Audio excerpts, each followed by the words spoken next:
नमस्कार. राज्यामध्ये सोयाबीन मार्केटचे बाजारभाव सध्या काय आहे ते डिटेलमध्ये या ठिकाणी आपण बघणार आहोत. व्हिडिओ शेवटपर्यंत बघा. चॅनलवर नवीन असेल तर या ठिकाणी आपण सबस्क्राईब अवश्य करा. लासलगावमध्ये जर बघितलं तर जे कमीत कमी या ठिकाणी आपल्याला 5,900 तर जास्तीत जास्त 6,100 रुपये मार्केट लासलगावमध्ये पाहायला मिळत आहे.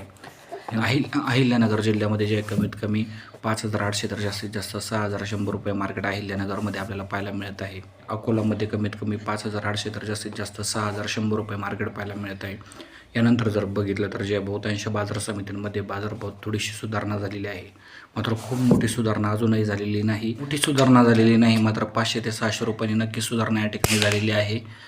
पुढील काही काळामध्ये सोयाबीनचे बाजारभाव याच रेंजमध्ये राहण्याची शक्यता आहे. बाजारभाव खरं तर आपली इच्छा आहे की बाजारभाव कमीत कमी या ठिकाणी 8,000 रुपये झाले पाहिजे. मात्र शेतकऱ्यांकडे जोपर्यंत माल असतो तोपर्यंत बाजारभाव खूपच कमी असतात आणि ज्यावेळेस शेतकऱ्यांकडे माल नसतो त्यावेळेस बाजारभाव वाढायला चालू होतात. तर सरकारने याकडे लक्ष दिले पाहिजे. शेतकऱ्यांना न्याय मिळाला पाहिजे. शेतकऱ्यांना चांगला बाजारभाव या ठिकाणी दर्जेदार बाजारभाव मिळाला पाहिजे.